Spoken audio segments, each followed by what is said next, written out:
1번입니다. 지금 그림과 같이 흙의 삼상체계를 표현을 하려고 하는데 간극의 부피와 물의 중량 그리고 흙입자의 중량을 표현을 하려고 합니다. 그런데 그림을 보게 되면 지금 VS는 1이죠. 그래서 이러한 이제 삼상관계를 VS는 1법을 이용해서 표현을 하라는 문제입니다. 그래서 우리가 어떤 그림을 외우고 있어야 되냐면 이렇게 이거는 바로 그릴 수 있어야 된다고 했습니다. 그래서 1번은 굉장히 쉬운 문제인데 우리가 일반적으로 이쪽을 부피로 표현을 하죠. 지금은 여기가 무게로 표현이 되어 있는데 이거랑 상관없이 우리가 평소에 알고 있던 그림을 그대로 이용을 하게 되면 VS는 1법이니까 이걸 1로 놓고 이 그림은 더 이상 설명을 하지 않겠습니다. 너무 많이 우리가 했기 때문에 이 그림이 이렇게 바로 나와야 된다 그랬고 요것만 암기를 하면 그대로 이제 대응되는 걸 확인을 하면 되겠죠. VV는 2고 그리고 물의 무게는 오메가 GS 감마 W죠. 그래서 일단 4번 4번으로 확정이 됐고 그 다음에 흙 입자의 무게는 GS 감마 W니까 이것까지 확인을 하면 답이 4번입니다. 2번입니다. 지금 그림과 같이 지금 미소 요소가 있는데 수직응력과 전단응력이 작용을 하고 있죠. 그래서 최소 주응력과 최대 주응력을 계산을 하려고 했으니까 이거는 평면응력 해석 문제죠. 평면응력. 그래서 지금 이 문제에서는 뒤에 지금 여기 친절하게 주어졌는데 토질력학이니까 수직응력의 경우 압축력을 플러스로 하고 전단응력은 반시계로 하죠. 하지만 이 평면응력에서 부호 표현이 응용력학 부호와 토질력학 부호가 같지 않다고 했습니다. 이것도 몇 번 설명을 했죠. 그래서 수직응력이 응용력학에서는 인장응력이 플러스지만 토질력학에서는 압축이 플러스다. 이 수직응력에 대해서 전단응력은 똑같고 그래서 이걸 어떻게 해석을 하기로 했었냐면 응용력학 부호를 이용해서 공식을 통해서 계산을 한 다음에 그 값만 수직응력의 부호를 반대로 표현해주면 된다 그랬죠. 그래서 이러한 개념을 가지고 문제를 한번 풀어보면 일단 이거를 표현을 해야 됩니다. 시그마 x가 토질력학 기준으로는 300MPa이 맞겠죠. 압축이니까. 하지만 응용력학 부호로는 마이너스 300이 될 테고 일단 응용력학 식으로 표현을 하는 겁니다. 부호를.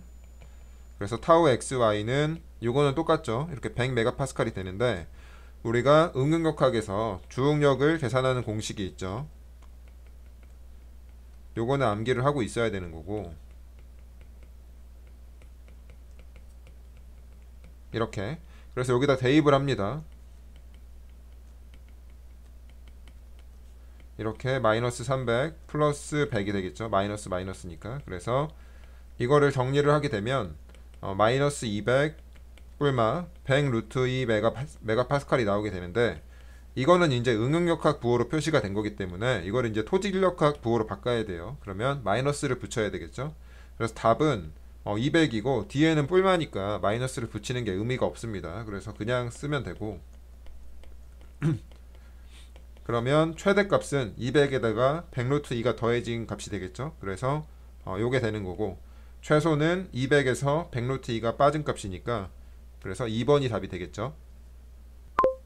3번입니다. 지금 포화된 점성토의 안밀 비배수 삼축 압축 시험에 대한 설명으로 옳지 않은 것은 이렇게 표현을 했는데 안밀 비배수 삼축 압축 시험이라는 것은 CEO 시험을 의미하게 되겠죠. 그래서 우리가 삼축 압축 시험이라는 것은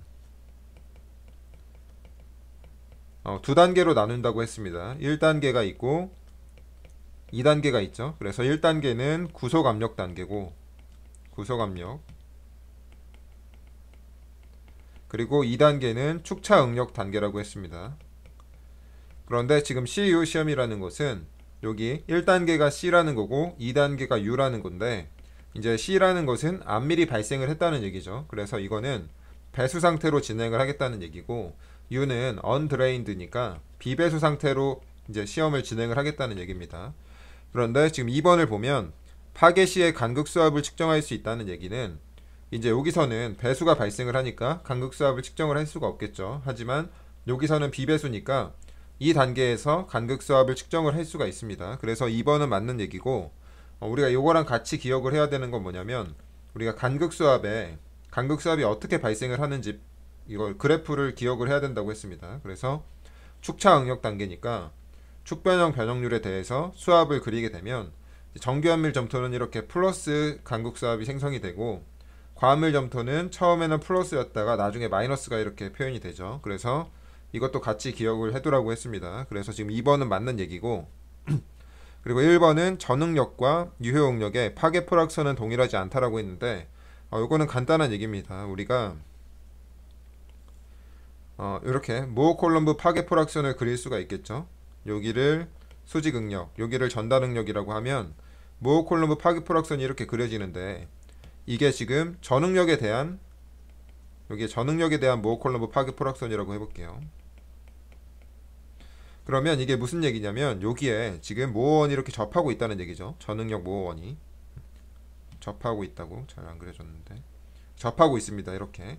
그런데 이거를 유효응력 파괴 포락선을 그리게 된다면, 이게 지금 전응력 원이죠. 그래서 여기가 만약에 시그마 1이다, 여기가 시그마 3다라고 하면, 우리가 수압이 발생을 했으니까 유효응력 원을 그리려면 수압을 이렇게 빼줘야 되겠죠. 그러면 어떻게 되느냐, 이게 시그마 1이 시그마 1 프라임은 시그마 1에서 수압을 뺀 만큼 이동을 할 테고, 시그마 3도 시그마 3 프라임을 계산을 해야 되니까 시그마 3에서 U를 뺀 만큼 이동을 하겠죠.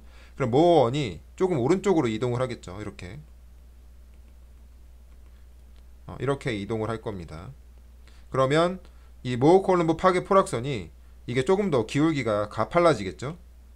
이게 가팔라질 겁니다. 여기 접해야 되니까, 이 원에 대해서 접해야 되니까. 그래서 전응력 파괴 포락선과 여기 지금 형광색으로 표현한 이 유효응력 파괴 포락선은 동일하지 않습니다. 그래서 1번도 맞는 얘기고, 그리고 여기서 보면 전응력 모어원과 유효응력의 모어원이 같다고 했는데, 이게 단지 똑같이 왼쪽으로 이동하고 오른쪽으로 이동하고 이런 차이이기 때문에 4번은 맞습니다. 그래서 일단 1번, 2번, 4번이 맞고, 3번은 왜 틀렸냐면, 전단 과정에서 시료의 최적 변화가 발생한다고 했는데, 최적 변화라는 것은 우리가 물이 배수됨으로써 발생한다고 했습니다. 그런데 지금 두 번째 단계가 비배수라 그랬죠. 그래서 최적 변화가 발생을 할 수가 없습니다. 따라서 3번이 틀렸습니다. 4번입니다. 지금 테르작 1차원 안밀이론에 사용된 가정 조건으로 옳지 않은 것은 이렇게 물어봤는데, 이거는 제가 5개는 필수적으로 암기를 하라고 했죠. 많이 벌써 설명을 했는데, 첫 번째가 뭐가 있었냐면, 흙은 균질하고 균등하다라고 했고, 그리고 흙은 완전히 포화되어 있죠. 그리고 흙 입자와 물은 비압축성이고, 그리고 물은 일방향으로 흐른다고 했습니다. 그래서 여기서 일방향이라는 것은 연직 흐름을 의미한다 그랬죠. 연직으로 흐르고 일방향으로 흐르고 암밀은 그 방향으로 발생을 하게 됩니다.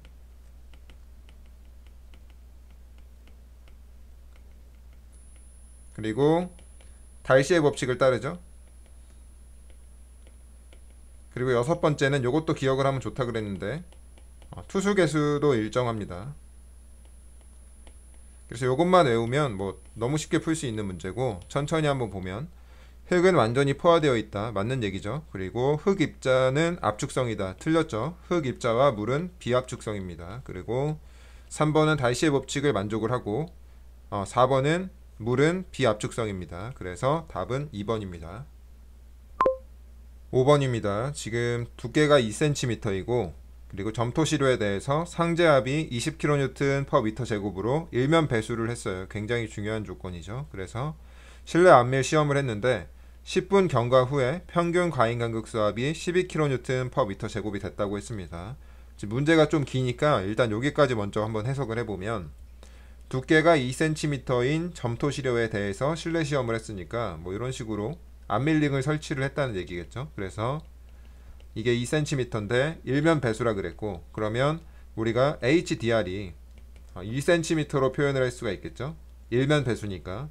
그리고 나서 10분 경과 후에 평균 과잉간극 수압이 12kN/m제곱이 됐다는 얘기는, 우리가 이게 지금 점토시료죠. 그래서 여기다가 상제압을 이렇게 딱 주게 되면 상지압을 20kN/m 제곱을 주게 되면 초기에 이 외력의 증가량을 수압이 다 받게 되겠죠. 그래서 U0가 초기 간극 수압이 이제 20kN/m 제곱이 되는 거고, 그리고 나서 이제 10분이 지나게 되면 10분이 경과하게 되면 U1이 이제 12kN/m 제곱이 되겠죠. 그래서 이 결과를 이용을 해서 우리가 10분 후에 암밀도를 계산을 할 수가 있습니다. 우리가 암밀도는 초기 간극비에서 나중 간극비를 빼서 이렇게 간극수압을 빼서 계산을 할 수가 있다고 했습니다. 그래서 20에서 20-12를 빼면 이게 몇이 나오나요? 0.4가 나오겠죠. 그러니까 10분 후에 이 암밀 시험 결과는 40%의 암밀도를 갖는다고 할 수 있습니다. 그런데 암밀도가 40%라는 것은 암밀도에는 단 하나의 시간 계수가 대응이 된다 그랬죠. 그래서 여기를 보면 단 암밀도 40%는 TV가 0.13이라 그랬죠. 그럼 이걸 이용을 해서 우리가 지금 이 시료가 시간 계수가 0.13이구나 이거를 파악을 할 수가 있습니다. 그래서 그런데 이제 시간 계수는 HDR 제곱분의 CVT 이런 식으로 표현을 할 수가 있죠. 그래서 일단 첫 번째 식을 하나를 도출할 수가 있는데 0.13은 지금 HDR이 20cm죠. 2cm죠. 그러니까 2cm 제곱에다가 CV가 있고 요게 10분이란 얘기죠. 그래서 이러한 중요한 식을 하나를 뽑을 수가 있고, 그 다음에 이제 해석을 해야 되는 게 뭐냐면 그 아래 거를 보면 지금 동일한 점토라 그랬고, 동일한 점토라는 얘기는 이 암밀 계수가 똑같다는 얘기입니다. CV가. 그리고 나서 4m 두께의 점토층이 양면 배수라고 했어요. 그러니까 여기서 이제 어떤 걸 뽑아내야 되냐면 배수 거리가 2m구나. 양면 배수니까. 그래서 또 여기서 중요한 것은 40% 암밀에 소요되는 시간이라 그랬죠. 그러니까 얘가 이제 TV가 0.13이 돼야 되는 겁니다. 40%에 도달을 해야 되니까. 그런데 이거는 HDR 제곱분의 CVT죠. 그래서 이제 여기다 대입을 하게 되면 0.13은 2m 제곱에 그리고 CV가 있고 T가 있는데 이제 이게 얼마냐 이 말입니다. 그런데 지금 요거랑 같죠. 그래서 요게 같다라고 이렇게 식을 세우게 되면 CV는 같으니까 이렇게 날리고 2cm 제곱분의 10분이 있고 요게 2m 제곱분의 T가 있으니까 요거를 계산을 하게 되면 T가 10만 분이 나오게 됩니다. 그래서 답은 3번입니다. 6번입니다. 지금 그림과 같이 간계용 수로가 간과 평행하게 지금 계획이 되었고, 이거 뭐 중요한 문장은 아니죠. 그리고 불투소성의 점토층 사이에 100mm의 두께의 모래층이 이렇게 갇혀 있는데 이렇게 있죠. 100mm의 두께. 그리고 모래층을 통해 강으로 누수되는 단위폭당 유량을 계산을 하라고 했습니다. 그런데 우리가 토질역학에서는 단위폭당 유량을 KIA 이런 식으로 표현을 하게 되죠. 그래서 K는 뭐 그대로 쓰면 되고 I는 물이 흐른 길이분의 전수도 손실이라고 했습니다. 그래서 A를 곱하면 되는데 지금 K가 얼마냐면 여기 주어졌죠. 투수계수가 80m/day라 그랬고 하루에 80m라고 했고, 그리고 물이 흐른 길이는 지금 흙 속에서 물이 흐른 길이니까 여기 100m가 되겠죠. 그래서 L에다가 100m를 쓰고, 그리고 여기에 지금 뭐 다양한 값들이 이렇게 주어졌는데 우리가 이 정의만 정확히 알고 있으면 됩니다. 개념만. 전수도 차라는 것은 이렇게 두 개의 수면이 주어지고 전수도 차가 얼마냐고 묻는다면 이렇게 하류 수위면과 상류 수위면의 차이라고 했습니다. 근데 하류 수위면의 고도가 50m고 상류 수위면의 고도가 70m니까 두 개의 차인 20m가 전수도 손실로 이렇게 들어오는 거고, 그리고 A라는 것은 지금 두께가 100mm라고 했죠. 그래서 지금 이 두께가 100mm라는 거고, 그리고 여기 단위폭에 대해서 고려를 하게 되면 입체적으로 생각을 해보면 지금 이쪽 방향으로 단위폭으로 고려를 하게 되면 단위폭 1m에 대해서 이렇게 고려를 합니다. 그런데 토실역학에서는 단위폭으로 이렇게 곱한 다음에 다시 이렇게 나눠서 표현을 한다 그랬죠. 그래서 단위가 이런 식으로 표현이 된다 그랬습니다. 이렇게 이거에 좀 익숙해지라 그랬고, 이거는 몇 번 설명을 했으니까. 그래서 이거를 계산을 하게 되면 1.6 세제곱 데이가 나오고, 여기 지금 미터를 곱했으니까 여기가 지금 미터를 곱했으니까 여기 3차가 나오고, 다시 나눴으니까 여기가 지금 미터가 나눠지겠죠. 그래서 답은 1번입니다. 7번입니다. 지금 이 문제 같은 경우는 천천히 풀면은 어렵지 않은 문제고, 한번 보면은 동일한 흑시료에 대해서 직접 전단 시험을 수행을 했는데, 수직 응력이 100일 때 전단 강도가 60이라고 했습니다. 그리고 수직 응력이 200일 때 전단 강도가 100이라고 했는데, 흑시료의 점착력이 얼마냐고 물어봤으니까 우선 첫 번째 조건에 대해서 일단 표현을 해보면, 우리가 전단 강도라는 것은 수직응력 곱하기 탄젠트 파이 플러스 c 이런 식으로 표현을 할 수가 있죠. 그런데 전단 강도가 60이라 그랬으니까 60kN per 미터 제곱은 수직응력이 100kN per 미터 제곱이 되고, 탄젠트 파이 플러스 c 이렇게 되겠죠. 그리고 두 번째 식은 전단 강도가 100이라 그랬으니까 100kN per 미터 제곱이 있고, 지금 수직응력이 200kN per 미터 제곱이죠. 그리고 탄젠트 파이 플러스 c가 있으니까 우리가 c를 구하기 전에 일단 탄젠트 파이를 먼저 계산을 해야 됩니다. 그래서 이 밑에 식에서 밑에를 2번이라고 하고 위를 1번이라고 하면 2번에서 일단 1번을 빼게 되면 여기는 일단 40이 나오겠죠. 40kN per 미터 제곱은 100kN per 미터 제곱 탄젠트 파이고, c는 상쇄돼서 날아가겠죠. 그러면 탄젠트 파이는 100분의 40이겠죠. 그러니까 0.4니까.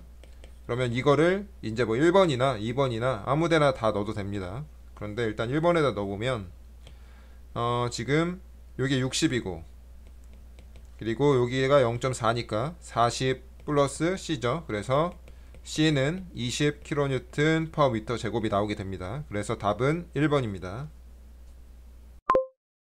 8번입니다. 지금 내부 마찰각이 0이고 일축 압축 강도가 90kN per 미터 제곱이라고 주어졌는데, 이게 굉장히 중요하죠. 토질력학에서는. 그래서 일단 여기다가 일단 조금 주목을 해두고 염두를 해두고, 그리고 수변 단위 중량이 이렇게 주어졌고, 문제는 뭐냐면 흑막이 없이 연직으로 최대한 깊게 무지보 굴착을 하고 싶습니다. 지금. 그런데 설계 안전율을 고려를 하라 그랬고, 이때 설계 굴착 깊이는 이렇게 물어봤습니다.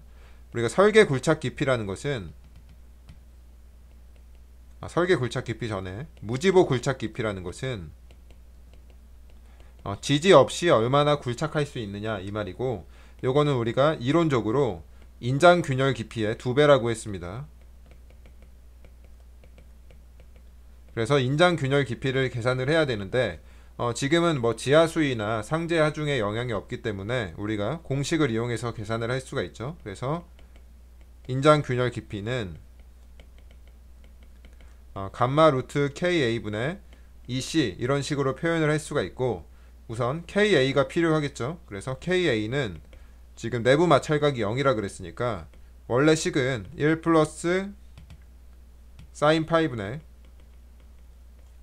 1 마이너스 사인 파이 이런 식으로 들어가는데, 파이가 0이니까 KA가 1이 되겠죠. 그래서 이 값을 여기다 넣으면 되는 거고, 그리고 지금 C가 없죠. C가 없는데 이거를 구할 수 있는 방법이 있다고 했습니다. 이거를 일축 압축 강도를 이용해서 계산을 할 수가 있는데, 저번에도 똑같은 문제가 있었죠. 그렇지만 다시 복습 차원에서 다시 한번 설명을 해보면,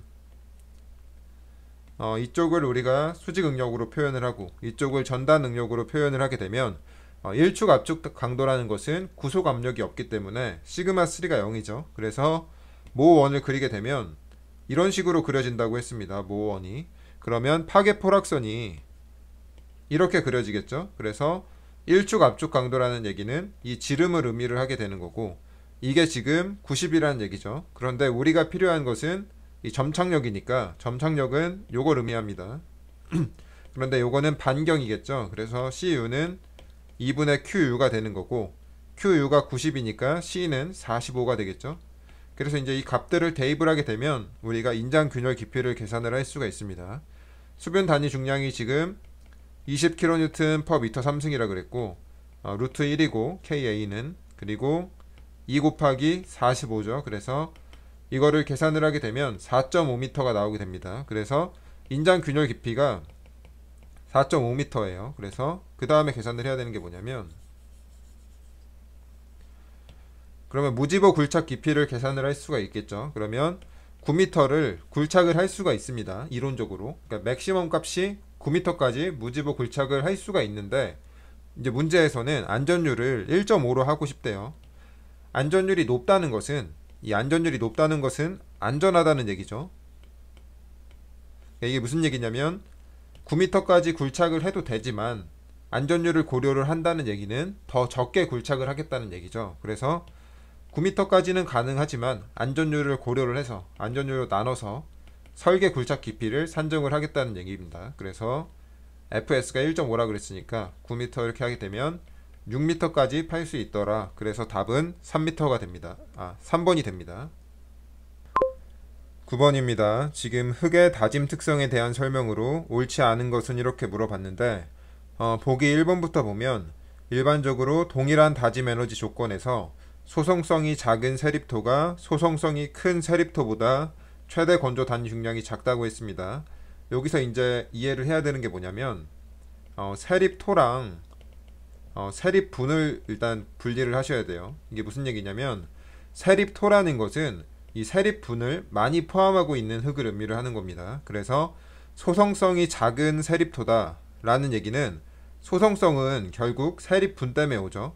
점토 입자 같은 것들이 많이 늘어난다면 점토 입자가 많으면 소성성이 증가를 하게 되죠. 그래서 세립분이 지금 점토 입자를 의미하는 거고 점토 입자, 실트 입자를 의미하는 건데 다시 조금 복잡한 거니까 천천히 한번 설명을 해보면 소성성이 작은 세립토라는 것은 이런 점토 입자랑 실트 입자가 적은 세립토를 의미를 하는 거겠죠. 그러니까 우리가 다짐 곡선을 그리게 되면 이런 식으로 그려지는데 함수비가 있고 건조 단위 중량이 있다 그랬죠. 그래서 다짐 곡선이 이런 식으로 그려지게 되는데 우리가 좌상향으로 이동하는 조건이 있다고 했습니다. 좌상향으로 이동하는 조건은 다짐 에너지가 크거나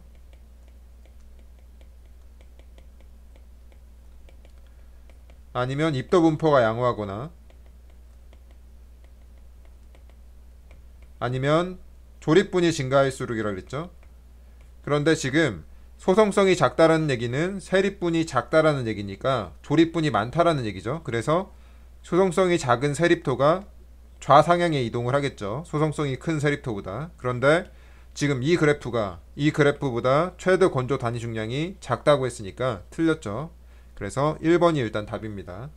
1번은 조금 어려울 수가 있습니다. 처음에 공부를 할 때. 그래서 좀 여러 번 반복을 하면서 익혀두시길 바라겠고요.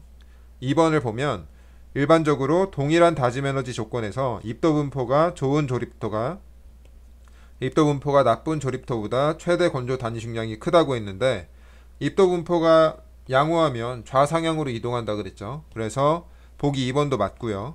3번은 동일한 흡수료에 대해서 다짐 에너지가 클수록 최대 건조 단위 중량은 커지고 최적 함수비는 작아진다고 했는데 다짐 에너지가 클수록 좌상향 이동한다고 했으니까 3번도 맞는 보기죠.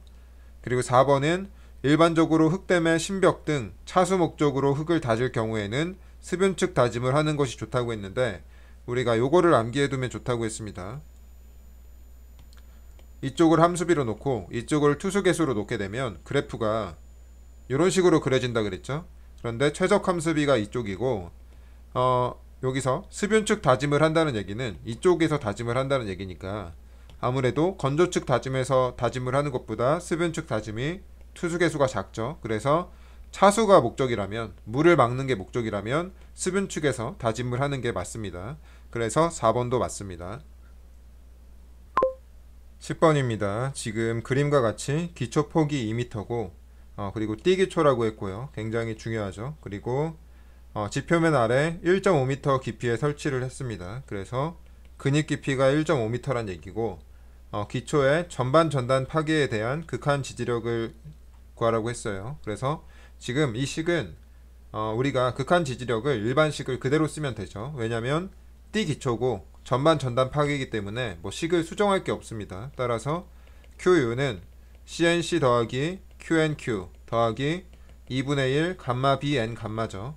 그런데 여기서 물에 대한 영향도 없고 지금 파이가 20도인데 지지력 계수는 또 심지어 다 주어졌습니다. 그래서 특별할 게 없기 때문에 바로 대입을 해보면 C는 지금 10kN/m 제곱이고 NC가 18이죠. 그리고 Q는 감마 DF로 표현이 된다 그랬습니다. 그런데 지금 물이 없기 때문에 그대로 쓰면 되겠죠. 그래서 감마가 지금 18kN/m3이고 df는 1.5m고 nq가 지금 7로 주어졌죠.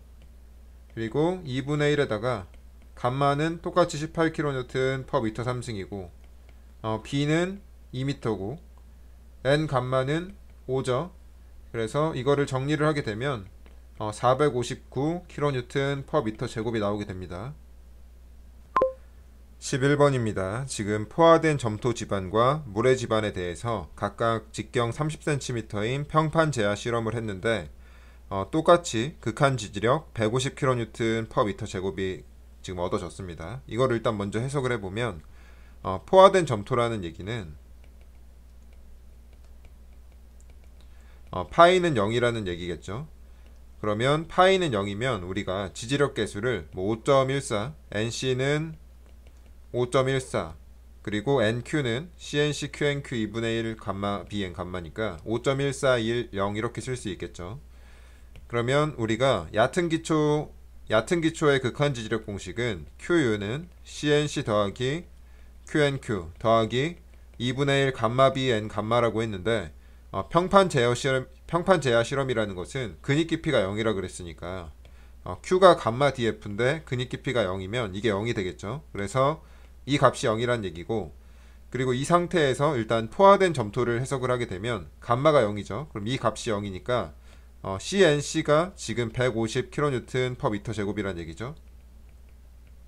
일단 이 값을 일단 해석을 해야 되는 거고, 첫 번째 해석을 해야 되는 거고, 그 다음에 이제 모래 지반에 대해서도 150kN/m제곱이라 그랬죠. 그러면 어떻게 되냐면 우리가 원래 얕은 기초 공식 같은 경우는 CNC QNQ 플러스 2분의 1 감마 B N 감마인데, 이 경우에도 마찬가지로 평판 제야 실험이니까 여기 근입 깊이가 0이어서 이 식이 0이 되는 거고, 사질토에서는 C가 0이니까 이 항이 0이 되겠죠. 그래서 이 항이 150kN/m제곱이란 얘기겠죠. 그래서 일단 이 두 가지 해석을 해야 됩니다. 점성토, 사질토. 그 다음에 이제 문제에서 물어본 게 뭐냐면 여기까지 일단 해석을 진행한 다음에 동일한 점토와 모래 지반에 대해서 직경을 1.5m로 넓혔습니다. 얕은 기초를 시공을 했는데 이 지반에 설치된 극한 지지력을 각각 계산을 하라고 했습니다. 그럼 어떻게 해석을 해야 되냐면 일단 점성토 지반에서는 이 식이 일단 그대로 쓰겠죠. QU는 CNC 플러스 QNQ 플러스 2분의 1 감마 B N 감마인데, 일단 이건 0이고, 그리고 나서 일단 또 봐야 되는 게 점성토니까, 포화된 점성토니까 똑같이 파이가 0이겠죠. 그래서 N 감마가 0이니까 이 항이 0이 됩니다. 그래서 지금 폭이 원래는 여기가 지금 위에는 30cm였죠. 그리고 밑에는 1.5m가 됐지만 이렇게 폭이 변했음에도 불구하고 이 얕은 기초 지지력 공식은 CNC이기 때문에 지금 이 값과 동일하게 되겠죠. CNC가 150kN/m제곱이라 그랬으니까 여기 CNC도 위랑 똑같이 폭의 관계가 없이 150kN/m제곱이 됩니다. 그래서 일단 1번 아니면 2번이고, 그리고 사질토 해석을 하게 되면 QU는 CNC 더하기 QNQ 더하기 2분의 1 감마 B N 감마인데, 지금 여기서 이거는 0이고, 그리고 사질토니까 C는 0이라고 했습니다. 그런데 이제 여기서 문제가 되는 건 뭐냐면 여기 B는 30cm죠. 그렇지만 여기의 B는 1.5m입니다. 그래서 30cm가 1.5m로 바뀌니까 여기가 원래 150이었는데 30cm가 1.5m만큼 커지게 되겠죠. 그래서 이거를 계산을 하게 되면 5배니까 750kN/m제곱이 됩니다. 그래서 답은 1번입니다. 12번입니다. 지금 집안의 횡방향 토합에 대한 설명으로 옳지 않은 것은 이렇게 물어봤는데, 보기 1번부터 보면 정지 토합은 벽체의 수평 변이가 전혀 발생하지 않을 때 벽체에 작용하는 토합이다, 이렇게 설명이 됐습니다. 우리가 토합이라는 것은 세 가지가 있다고 했습니다. 우선 정지 토합이 있고, 그리고 주동 토합이 있고, 수동 토합이 있는데, 얘네들은 이제 어떤 이 흙의 변형에 따라서 세 가지로 나뉜다고 했습니다. 정지 토합이라는 것은 우리가 옹벽을 기준으로 설명을 하게 되면 여기 이제 흙이 있겠죠. 정지토합이라는 것은 이 벽체의 변이가 없을 때, 말 그대로 정지되어 있을 때 수평토합을 의미를 하는 거고, 주동토합이라는 것은 횡 구속이 작아지는 방향으로 변이가 발생을 할 때. 그러니까 무슨 얘기냐면 이쪽으로 벽체 변이가 발생을 하게 되면 뒷체음 흙에 그 구속이 작아지겠죠. 횡 구속이. 그때 이제 파괴가 발생될 때의 수평 응력을 이제 주동토합이라고 합니다. 그리고 수동토합이라는 것은 횡 구속이 커지는, 횡 구속이 커진다는 의미는 이쪽으로 이제 변이가 발생을 해야 여기 횡 구속이 커지겠죠. 그리고 횡 구속이 점점 커져서 파괴가 발생될 때 토합을 이제 수동토합이라고 합니다. 그래서 1번은 맞는 보기고, 2번은 수동토합은 흙이 벽체에게 밀려서 수평 방향 압축이 발생되어 파괴에 이르렀을 때 토합이다 이렇게 표현을 했는데, 흙이 벽체에게 밀려라고 했으니까 흙이 벽체에게 밀리는 방향은 이쪽이죠. 그래서 2번도 맞습니다. 3번은 제가 이론 강의에서 한번 설명을 했었는데, 정지 토합 계수는 1보다 클 수 있습니다. 일반적으로는 1보다 작지만 일반적으로 1보다 작지만 언제 클 수 있다고 그랬냐면 수평 하중을 많이 받은, 수평 응력을 많이 받아서 형성된 변성함에서는 1보다 클 수 있다고 했습니다. 그래서 3번은 틀렸고, 4번은 정지토합 계수는 실내 3축 압축 시험으로 구할 수 있다라고 했는데, 이제 정지토합 계수라는 얘기는, 정지토합 계수는 이 수직 응력과 수평 응력의 비인데, 우리가 토합 계수는 이런 식으로 표현을 하게 되죠. 그런데 여기다가 횡 구속이 없을 때, 아니 횡 방향의 변이가 없을 때, 구속이 아니라 횡 변이가 없을 때 수평 응력을 넣으면 되겠죠. 그러면은 3축 압축 시험으로 이걸 어떻게 계산을 하느냐, 여기다 이렇게 연직 응력을 줍니다. 연직 응력을 주면 수평 변이가 발생을 하려고 하겠죠. 그러면은 수평 변이가 발생하지 않도록 이 수평 응력을 증가를 시킵니다. 여기 변이가 없도록. 그러니까 얘를 먼저 주고 수평 응력이 발생이 되려고 하면 그 수평 응력이 발생되지 않게끔 맞춰서 얘를 줍니다. 그러면은 이 값이 계산이 되겠죠. 그러면 이 관계를 통해서 정지 토합 계수를 계산을 할 수가 있습니다. 그래서 4번도 맞습니다. 13번입니다. 지금 현장에서 수행하는 원위치 시험이 아닌 것은 이렇게 물어봤는데, 원위치 시험이라는 것은 이렇게 현장이 있으면 이제 한 곳에서 이제 현장 시험, 현장의 한 곳에서 진행하는 시험이란 얘기고, 현장에서 1번, 2번, 3번, 4번 이렇게 주어졌는데, 일단 4번입니다. 우리가 비중계 시험이라는 것은 우리가 비중병 시험이라고 하죠. 그래서 요거는 우리가 입더분포 곡선을 그릴 때 입자의 침강 속도가 그 입자의 직경의 제곱에 비례한다는 이러한, 제가 이거 이론 수업에 설명을 했죠. 요거를 뭐 외울 필요는 없다고 했는데 이 관계는 파악을 해야 된다 그랬죠. 입자의 침강 속도가 입자 직경의 제곱에 비례를 하더라. 그래서 이런 관계를 통해서 우리가 입더분포를 그린다고 했고, 이거는 실내 시험이죠. 그래서 현장 시험이 아니어서 답은 4번인데, 그리고 1번, 2번, 3번 같은 경우는 이제 이런 시험들은 이런 시험들이 현장에서 진행하는 시험이구나, 이 정도만 파악을 하시고 넘어가면 됩니다. 이런 보기들은 다시 나올 가능성이 굉장히 낮습니다. 14번입니다. 지금 경사각이 베타인 사질토 무한사면이 있는데 안전율에 대한 설명으로 옳은 것은 이렇게 물어봤습니다. 무한사면의 안전율은 일단 일반식을 쓰라 그랬죠. 그래서 감마 H 코사인 베타 사인 베타, 감마 H 코사인 제곱 베타, 탄젠트 파이 플러스 C인데 지금 이 문제에서는 점착력이 0이라 그랬습니다. 그래서 이게 0이고 식을 좀 정리를 해보면 H 날라가고 감마는 날리면 안 된다 그랬습니다. 그리고 코사인 베타 날리게 되면 감마가 이렇게 있고 탄젠트 베타 이렇게 있고 탄젠트 파이 이렇게 나오겠죠. 그리고 나서 이 앞에 베타 감마는 이제 집안 조건에 따라서 대입을 해서 이용을 한다고 했습니다. 그래서 보기 1번부터 보면 사면의 안전율은 토층 두께에 반비례한다 그랬는데, 지금 이 식을 보면 뭐 두께에 대한 항이 없죠. 그래서 두께와 전혀 무관합니다. 그래서 1번은 틀렸고 4번도 똑같은 보기니까 한번 보면 지하 수위가 지표와 일치하는 경우 사면의 안전율은 사면의 높이에 반비례한다 그랬는데 뭐 집안의 조건과 상관없이 그냥 H에 대한 항이 없습니다. 그래서 4번도 틀렸고 전혀 무관하니까. 그리고 지하수가 지표와 일치하는 경우 사면의 안전율은 일단 이거를 해석을 해야 되는데 지하 수위가 지표면과 일치하는 경우란 얘기는 어떤 경우냐면 이렇게 사면이 있고 지하 수위가 여기 있다는 얘기죠. 그래서 지금 여기 흙이 있는데 지하 수위가 여기 있다는 얘기니까 이거는 제가 표현을 어떻게 하냐면 물이 이 사면을 따라 흐르는 경우라고 표현을 합니다. 그래서 이때는 제가 분모에다는 감마 세츄에이션을 쓰고 분자에는 감마 프라임을 쓰라 그랬죠. 그래서 지하 수위가 지표와 일치하는 경우에 사면의 안전율은 어떻게 표현이 되냐면 감마 세츄에이션 분의 감마 프라임 곱하기 탄젠트 베타 분의 탄젠트 파이 이런 식으로 표현이 되겠죠.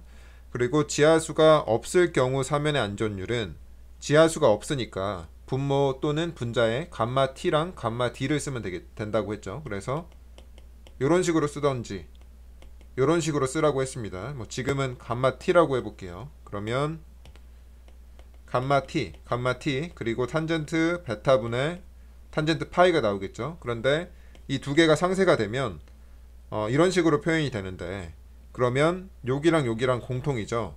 근데 감마 세츄에이션이 감마 프라임보다 더 크니까 아무래도 이쪽이 더 크겠죠. 그래서 요게 더 작으니까 2번은 맞습니다. 그래서 답은 2번이고 3번은 지하 수위가 없는 경우 사면의 안전율은 탄젠트 파이 분의 탄젠트 베타로 표현이 된다고 했는데 지금 이 값이죠. 그런데 분모랑 분자가 바꿔서 표현이 됐으니까 3번도 틀렸습니다. 15번입니다. 지금 그림과 같이 점토 지반 깊이 10m에서 초기 연직 전응력이 200kN/m 제곱인데 여기 이렇게 표현이 돼 있죠. 그리고 지표면에 상제압이 가해졌습니다. 근데 여기서 이제 중요한 표현은 제하 직후에 수평 전응력을 계산을 하라고 했어요. 그런데 제가 수평 전응력은 어떻게 계산을 해야 된다 그랬냐면 이제 이런 플로우를 따라야 된다 그랬죠. 일단 수직 전응력에서 수압을 빼서 수직 유효용력을 구한 다음에 여기에 토합계수를 곱해서 수평 유효용력을 계산을 하고 여기다가 다시 수압을 더해서 수평 전응력을 계산을 할 수가 있다고 했습니다. 그래서 이런 과정을 천천히 따르면 쉬우니까 한번 해석을 해보겠습니다. 우선 수평 전응력을 먼저 계산을 해보면 원래는 200이었죠. 그런데 지금 여기에 무한 등분포 하중이 100kN/m 제곱이 들어왔으니까 여기에 이제 수평 전응력은 어느 점에서나 이 상제 하중과 똑같이 증가를 하게 되겠죠. 그래서 이렇게 되니까 수평 전응력은 300kN/m 제곱이 됩니다. 그런데 수압을 또 계산을 해보면 수압은 맨 처음에 여기 지금 수위가 여기 있죠. 그러면 초기에는 U0는 감마 WZ만큼 증가를 하게 되니까 증가한 게 아니고 원래 감마 WZ니까 이게 10kN/m 상승이고 10m니까 100kN/m 제곱이었겠죠. 그런데 이 상황에서 여기 하중이 들어왔습니다. 근데 이게 지금 점토 지반이니까 하중 제하 직후에는 이 응력의 증가량을 모두 수압이 부담을 한다 그랬습니다. 그래서 수압이 얼마만큼 생성이 되냐면 원래 100에다가 그러니까 원래 이만큼의 정수압에다가 Q만큼 증가를 하게 되겠죠. 근데 이게 100이고 이게 100이니까 U1은 200이 되겠죠. 그래서 U1이 200kN/m 제곱이 되는 거고 지금 이거랑 이거까지 계산을 한 겁니다. 그래서 시그마 V 프라임을 계산을 하게 되면 시그마 V에서 U1을 빼면 되겠죠. 그래서 100kN/m 제곱이 되고 지금 여기까지 왔습니다. 그리고 나서 토합계수를 곱해야 되니까 여기다가 토합계수를 곱하면 시그마 H 프라임이 나오겠죠. 그런데 토합계수가 0.5로 주어졌고 0.5 시그마 V 프라임이니까 50kN/m 제곱이죠. 여기다가 수압을 다시 더하면 이제 우리가 구하고 싶은 수평 전응력이 나오게 되죠. 그래서 수평 전응력은 수평 유효 응력에다가 수압을 더하면 되겠죠. 그래서 50 더하기 U1이 지금 200이죠. 그래서 답은 250kN/m 제곱이 나오게 됩니다. 16번입니다. 지금 포화된 점성토에서 비안밀 3축 압축 시험을 수행을 했는데 구소갑이 30kN/m 제곱인 하에서 축차 응력이 40kN/m 제곱으로 나왔습니다. 그런데 여기서 단면적이 2m 제곱인 말뚝기초를 타입을 하려고 하는데 이 집안에 극한 선단 지지력을 계산을 하라고 했습니다. 우리가 말뚝기초의 극한 선단 지지력은 어떻게 계산을 한다 그랬냐면, 우선 얕은 기초의 극한 지지력 공식을 보게 되면 CNC 더하기 QNQ 더하기 2분의 1 감마 B N 감마라고 했죠.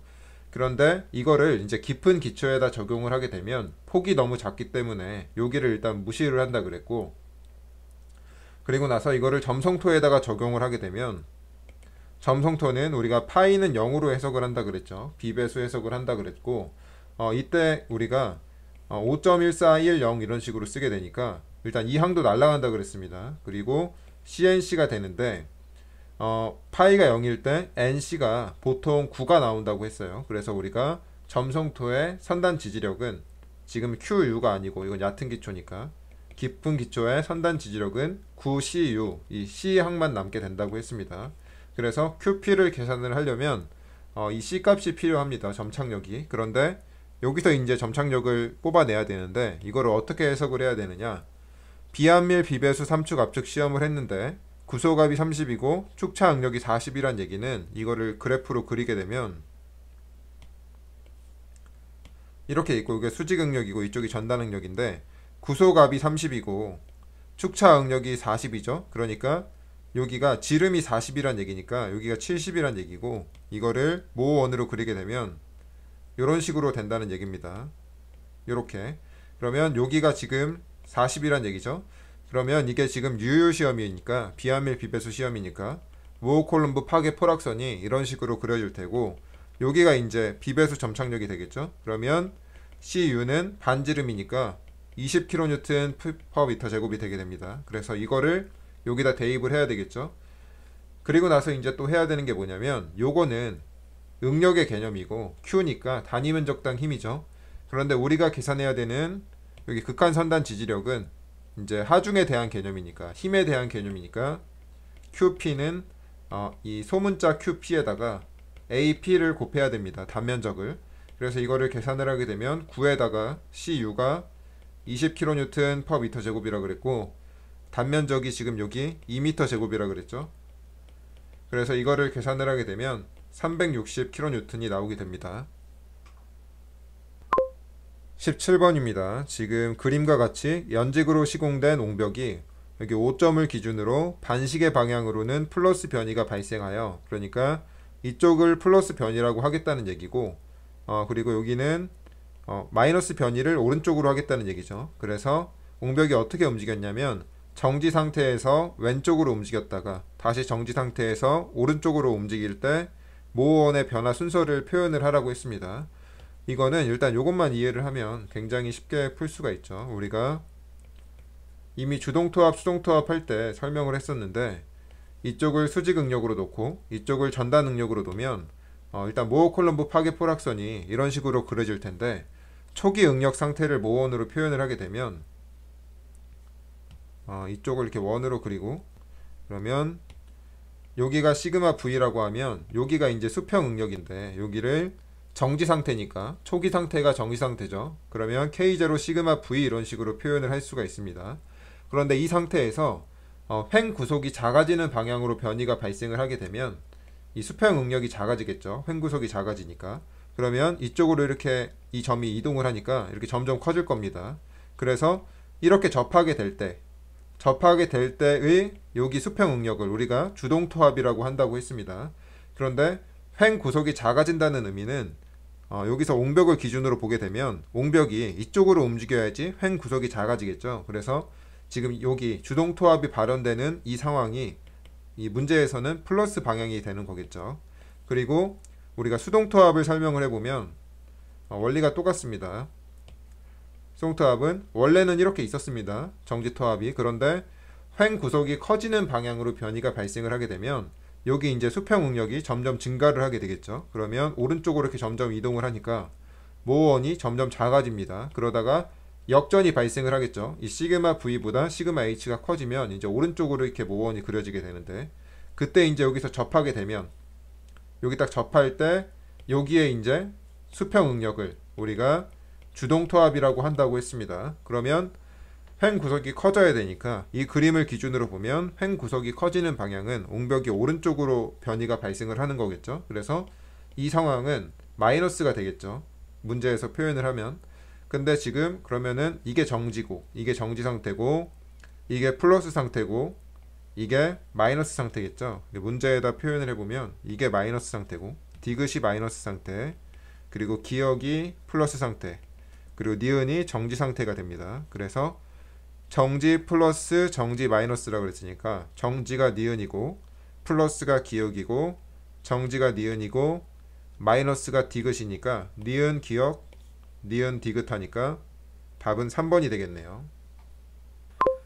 18번입니다. 지금 널말뚝 벽이 있고 정상 침투 상태인데 유선망이 있죠. 그래서 결국에 유선망을 해석하라는 문제고 A점의 유효 수직 응력을 구하라고 했으니까 유효 수직 응력이라는 것은 전응력에서 수압을 이렇게 차감해서 계산을 할 수가 있겠죠. 그런데 수압이라는 것은 바로 계산을 할 수가 없기 때문에 우리가 압력수두에다가 감마 W를 곱해서 계산을 할 수가 있다고 했습니다. 그런데 압력수두도 또 바로 계산을 할 수가 없다고 했죠. 그래서 압력수두는 전수두에서 위치수두를 차감해서 계산을 할 수가 있다고 했습니다. 그러니까 전수두를 계산을 할 수 있다면 전수두에서 위치수두를 빼서 압력수두를 계산을 하고 이걸 여기다 대입을 하고 수압을 계산하면 다시 여기다 대입을 해서 유효응력을 계산을 할 수가 있습니다. 그럼 먼저 계산을 해야 되는 게 뭐냐면 전수두부터 계산을 해야 되겠죠. 전수두는 어떻게 해석을 하냐면 유선망에서 일단 이게 자유수면, 하류 자유수면과 상류 자유수면의 이 높이 차가 이 5m가 전수두 차라고 했죠. 그래서 일단 이거를 계산을 하고 그리고 에너지 손실 칸수를 세야 된다고 했습니다. 그래서 이거를 세면 하나, 둘, 셋, 넷, 다섯, 여섯, 일곱, 여덟, 아홉, 10개죠. 그래서 ND가 10이고 그리고 A점은 하류 수위면으로부터 몇 번째냐면 하나, 둘, 셋, 넷, 다섯, 여섯, 일곱, 여덟 번째 칸이죠. A가. 그래서 이거를 A점의 전수두를 계산을 하게 되면 A점의 전수두는 ND분의 델타 H 곱하기 지금 여덟 번째 칸이라 그랬죠. 그래서 8을 이렇게 하게 되면 10분의 5m 곱하기 8이겠죠. 그러면 A점의 전수두는 4m가 됩니다. 그리고 나서 이제 위치수두를 계산을 해야 되는데 우리가 이렇게 널말뚝이 있고 유선망이 있으면 하류 자유수면을 기준면으로 잡는다 그랬습니다. 이렇게. 그리고 나서 A점의 위치수두를 표현을 하려면 이 높이가 되겠죠. 그럼 A점의 위치수두는 마이너스 3m가 되겠네요. 그래서 요거를 이제 대입을 하면 되겠죠. 전수두가 4m고 이게 마이너스 3이니까 4 마이너스 마이너스 3이니까 압력수두가 7m가 되겠죠. 이게 그럼 7m에다가 감마 W를 곱하면 감마 W가 10kN per m 3승이니까 수압은 70kN per m 제곱이 됩니다. 일단 여기까지 계산이 완료됐고 그 다음에 이제 전응력이 필요를 하겠죠. 전응력이라는 것은 이 A점 위에 있는 무게죠. 그러니까 시그마 A는 쉽게 계산이 됩니다. 지금 8m만큼 위에 감마 세츄에이션이 있으니까 감마 세츄에이션 곱하기 8m 이렇게 하면 되겠죠. 여기 포화되어 있으니까. 그런데 지금 감마 세츄에이션이 20kN per m 3승이고 이게 8m니까 160kN per m 제곱이 나옵니다. 그래서 이거를 여기다 대입을 하게 되면 시그마 A'은 160 마이너스 70이니까 답은 90kN per m 제곱입니다. 19번입니다. 지금 그림과 같이 지표면에 무한대로 등분포 하중이 작용을 했고 그리고 나서 제한 직후에 이런 표현이 굉장히 중요하죠. 그리고 A점의 피조메타 수위가 델타 H만큼 상승한 후에 시간에 따라 피조메타 수위가 감소를 하겠죠. 당연히 투수가 진행이 되면 과인간극 수압이 솟아나게 되니까. 그럼 문제에서 뭘 구하라고 그랬냐면 하중 제하 직후 상승한 피조메타 높이와 그리고 수위가 9m 감소하였을 때 A점의 안밀도를 계산을 하라고 했습니다. 이건 어떻게 해석을 해야 되냐면 지금 피조메타가 점토층에 꽂혀 있죠. 점토층은 투수 개수가 매우 낮죠. 일단 이거를 파악을 해야 되고 여기 무한 등분포 하중이 작용을 하게 되면 여기 어느 지점에서나 응력의 증가량이 Q와 동일하다 그랬습니다. 그래서 지금 이 A점에 지금 피조메트가 꽂혀 있는데 이 A점의 응력의 증가량은 150kN/m 제곱이 되겠죠. 그런데 이 점토층은 투수 계수가 낮기 때문에 초기에 이러한 응력의 증가량을 모두 물이 받게 됩니다. 그래서 초기에 이제 과잉 간극 수압의 증가량은 150kN/m 제곱이 되겠죠. 그럼 이만큼 이제 피조메타가 높아질 테니까 처음에 이제 피조메타 수위 상승은 감마 W분의 델타 U로 해가지고 이렇게 계산을 할 수가 있습니다. 그러면 처음에는 15m가 올라가겠죠. 그래서 답은 일단 2번 아니면 4번이고 A점의 안밀도를 계산을 하라고 했는데 그러니까 처음에는 피조메타 높이가 15m였는데 이게 이제 9m로 감소를 했다고 했어요. 여기서.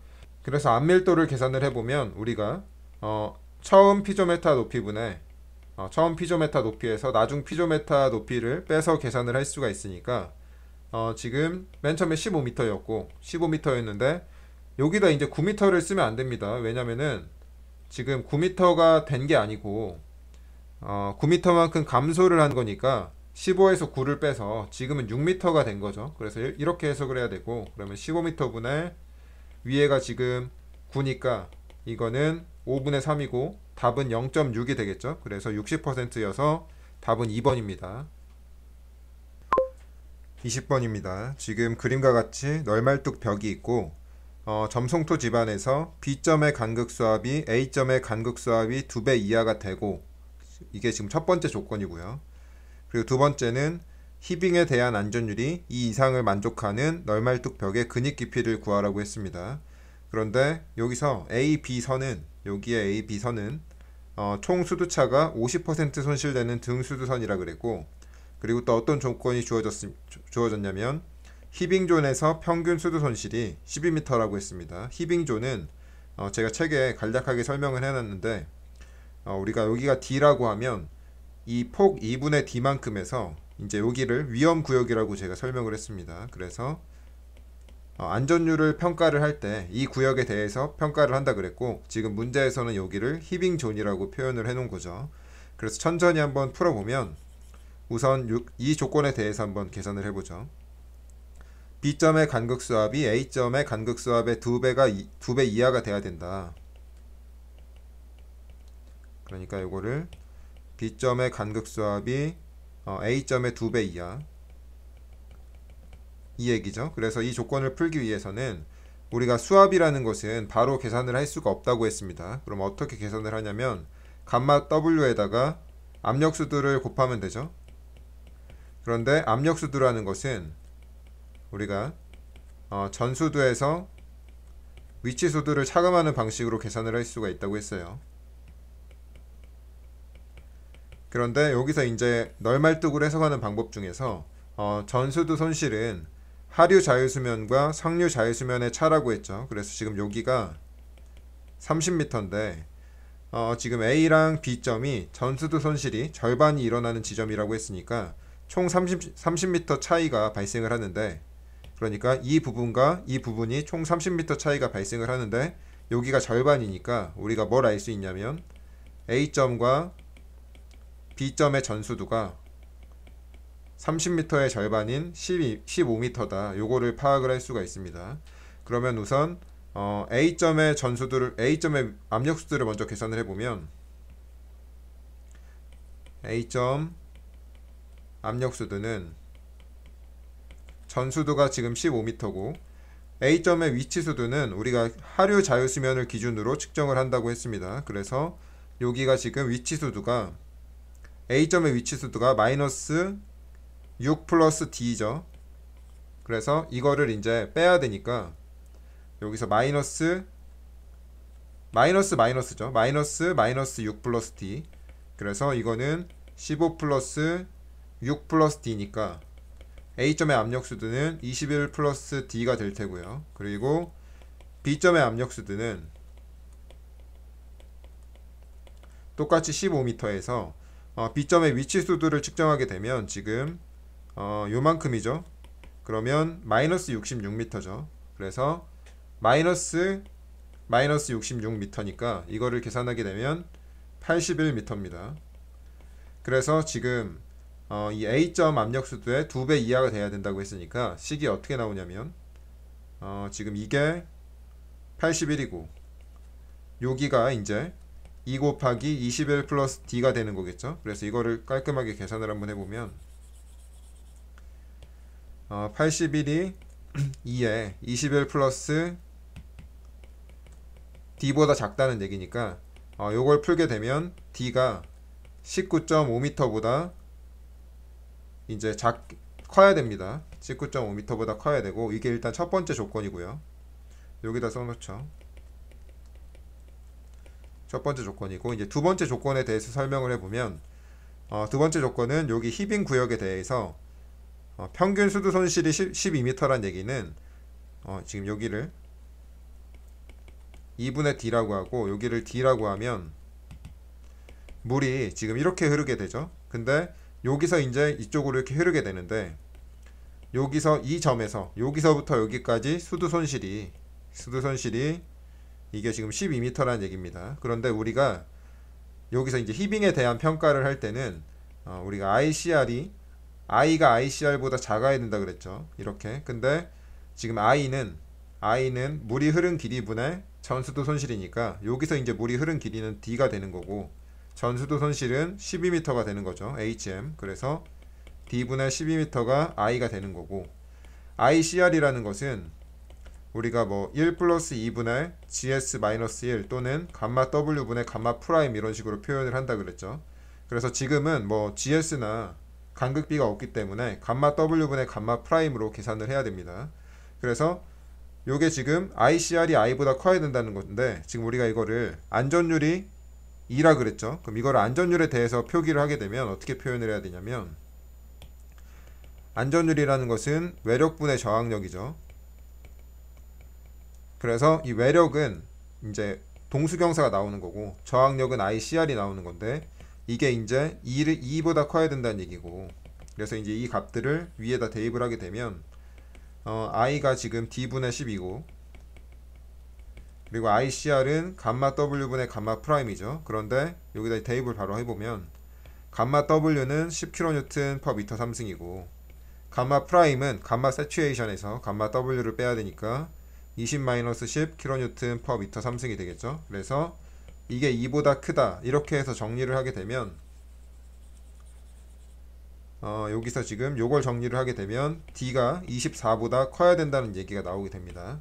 그러면 이 조건을 만족을 하려면 여기서 이제 안정을 찾으려면 두 번째 조건에서는 안정을 이루려면 D가 24보다 커야 되고 1번에서는 안정을 이루려면 D가 19.5m보다 커야 된다는 조건이 있다면 당연히 더 많이 필요로 하는 요거를 우리가 기준으로 해야 되겠죠. 그래서 답은 24m가 최소 깊이가 됩니다.